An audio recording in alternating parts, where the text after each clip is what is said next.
तो आज आपको क्या पढ़ना है? गोला, है ना? गोला मतलब स्फीयर जिसे बोलते हैं। अच्छा, एक होता है गोला और एक होता है वृत्त। वृत्त को क्या बोलते हैं? सर्कल, ना? वृत्त को बोलते हैं सर्कल। वृत्त जो है एक समतली आकृति होता है ना, एक प्लेन फिगर होता है, और गोला जो होता है एक सॉलिड फिगर होता है। तो गोले में आपको क्या निकालना है? आयतन यहाँ पे पढ़ना है। इससे पहले आप पढ़े थे वक्र पृष्ठीय क्षेत्रफल बोलो या कुल पृष्ठीय क्षेत्रफल, जिसे आप जानते हो 4 पाई r स्क्वायर बोला गया था। तो गोले का जो था कुल पृष्ठीय क्षेत्रफल या वक्र पृष्ठीय क्षेत्रफल, गोले का कुल पृष्ठीय क्षेत्रफल, गोले का चाहे आप कुल पृष्ठीय क्षेत्रफल बोलिए चाहे वक्र पृष्ठीय क्षेत्रफल बोलिए, सब कुछ उसका वही है, क्या? 4 पाई r स्क्वायर। अच्छा, अगर हम वृत्त की बात करें, वृत्त का क्षेत्रफल होता है पाई r स्क्वायर। इतनी बात क्लियर है? जब यहीं से अर्धगोला बन जाता था, अर्धगोला जब बनता था तो अर्धगोले में दो शेप बनता, दो फिगर बनता था। मतलब इसमें हम दो क्षेत्रफल निकालते थे। एक अर्धगोले का वक्र पृष्ठीय क्षेत्रफल जो नीचे वाला होता है। अर्धगोला का मतलब आप ये समझिए जैसे कटा हुआ नींबू हो या कटा हुआ बॉल हो। तो जब एक नीचे अगर आप देखेंगे तो वक्राकार दिखेगा। उसका क्षेत्रफल निकालने के लिए पूरे क्षेत्रफल का, गोले का कुल पृष्ठीय क्षेत्रफल का अगर हम आधा कर दें तो मिल जाएगा ये 2 पाई r स्क्वायर। तो ये क्या था? अर्धगोले का वक्र पृष्ठीय क्षेत्रफल। और जब आपको निकालना हो अर्धगोले का कुल पृष्ठीय क्षेत्रफल, तो आपका जो ऊपर वाला हिस्सा है, जो अर्धगोले का ऊपर वाला हिस्सा रहेगा, जो आपको वृत्ताकार दिख रहा है, वो भी ऐड हो जाएगा और ऊपर वाला जो क्षेत्रफल हो जाएगा पाई r स्क्वायर। तो पाई r स्क्वायर वो और 2 पाई r स्क्वायर, ये मतलब नीचे वाला आपका है अर्धगोले का 2 पाई r स्क्वायर और ऊपर वाला है पाई r स्क्वायर, मिला के हो गया 3 पाई r स्क्वायर। तो अर्धगोले का कुल पृष्ठीय क्षेत्रफल था 3 पाई r स्क्वायर। अर्धगोले का कुल पृष्ठीय क्षेत्रफल 3 पाई r स्क्वायर। अर्धगोले का वक्र पृष्ठीय क्षेत्रफल 2 पाई r स्क्वायर।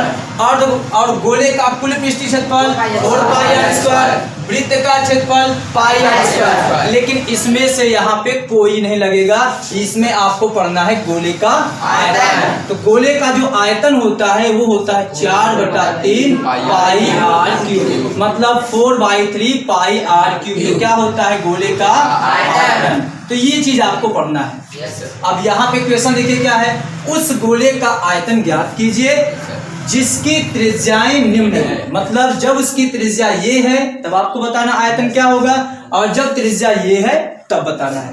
तो चलते हैं, यहाँ पे सबसे पहले लिखेंगे, पहले क्वेश्चन में लिखेंगे क्वेश्चन नंबर 1, ठीक? लिखेंगे गोले की त्रिज्या, क्या दिया है? गोले की त्रिज्या। पहले क्वेश्चन में दिया है गोले की त्रिज्या r = 7 सेंटीमीटर। जब गोले की त्रिज्या 7 सेंटीमीटर है तब आपको क्या निकालना है? गोले का आयतन।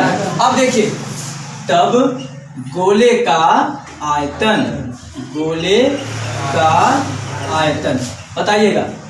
तब गोले का आयतन का फार्मूला आप जानते हैं 4/3 पाई r क्यूब, ठीक ना? ये किसका आयतन है? गोले का आयतन। एक तो अर्धगोले का आयतन होता है, एक गोले का आयतन होता है। अर्धगोले का मतलब होता है कि गोले का आधा। अगर ये गोले का आयतन है, अर्धगोले का निकालना होगा तो 2 से डिवाइड करना होगा, मतलब ये 2 कम हो जाएगा, 2/3 पाई r क्यूब। तो यहाँ पे 4/3 पाई का मान हम रखेंगे 22/7 और ये r का वैल्यू क्या है? 7 का क्यूब। यहाँ पे पाई का वैल्यू हमें ये रखना उचित रहेगा या 3.14 रखना उचित रहेगा, ये हम क्वेश्चन के अकॉर्डिंग काम करते हैं। अगर कटने वाली नौबत है तो उस कंडीशन में हम 22/7 रखते हैं, ठीक? यहाँ पे देखिए कटने वाली बात है तो रख देंगे। अब बताइए, इसे आप 4/3 × 22/7 × 7 भी लिख सकते हैं, या तो इसका आप मल्टीप्लाई करके भी लिख सकते हैं। एक 7 से एक 7 कट गया, चाहे कोई भी कट कर दीजिए। अब उसके बाद 2 7 बच गया और देखिए इसमें नीचे से कोई कटेगा, वो बोला नहीं कटेगा। अब इसका आप मल्टीप्लाई कर दीजिए, बताइए 4 इंटू ये कितना हो जाएगा 88 ना, 4 इंटू 22 88 हो गया।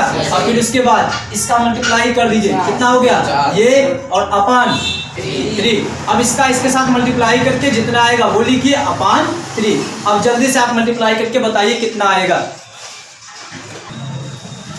इसका मल्टीप्लाई करने के बाद आपका आया ये 4312। इसका मतलब यहाँ पे से हम लिखेंगे और ये 3 से आप जब डिवाइड करेंगे 3 1 जा 3, कितना बचा 1 बचा, 3 4 जा 12, फिर 1 बचा, 3 3 जा 9, फिर 2 बचा, 3 7 जा ना 21। लगभग ये अप्रॉक्सीमेट आपका आएगा 1437 पॉइंट समथिंग। ये आ जाएगा किसमें, सेंटीमीटर में है ना। तो सेंटीमीटर क्यूब होगा कि आपने आयतन निकाला, इसलिए यहाँ पे लिखेंगे सेंटीमीटर क्यूब। सबको समझ में आ गया? Yes sir. ऐसे ही इसका जो सेकंड पार्ट है 0.63 मीटर दिया है। जब त्रिज्या ये हो तब आपको निकालना है उस गोले का आयतन, मतलब गोले का आयतन निकालना है। कब? जब त्रिज्या ये रहेगी। अब देखिए इसको बदलते हैं, गोले की त्रिज्या अब क्या हो जाएगी, अब गोले की त्रिज्या आपको लेके चलना है 0.63 मीटर, ठीक। गोले का आयतन निकालना है, तो गोले का आयतन का फार्मूला आपका वही रहेगा, केवल त्रिज्या के जगह पे रखेंगे क्या 0.63 का होल क्यूब, है ना। अब इसी को आप 3 बार लिखोगे ऐसे, फिर यहाँ पे ऐसे एक बार और, लेकिन देखा नहीं है हम ऊपर लिख देते हैं, ठीक है। अब ये 7 से काटेंगे इसे, बताइए 7 9 63 होता है ना, तो यहाँ पे 0.9 हो गया। अब उन सबका मल्टीप्लाई करके आप यहाँ पे लिख लीजिए। तो इसका जब आप मल्टीप्लाई किए कितना आया 88 इंटू, अब इसका और इसका और इनका तीनों का मल्टीप्लाई कर लीजिए। अच्छा ये देखिए 3 से कट रहा है, तो क्यों ना इसे 3 से कट कर दें, ठीक। 0.03 बचा क्या, अब 0.03 बचा, 0.63 बचा और 0.63। इन सबका मल्टीप्लाई करके यहाँ पे लिख दीजिए, जो भी आएगा किस में आएगा, मीटर क्यूब में। तो ये हो गया इसका आंसर। उतारिए जल्दी से, बोलिए समझ में आया? Yes sir. चलिए उतारिए जल्दी से।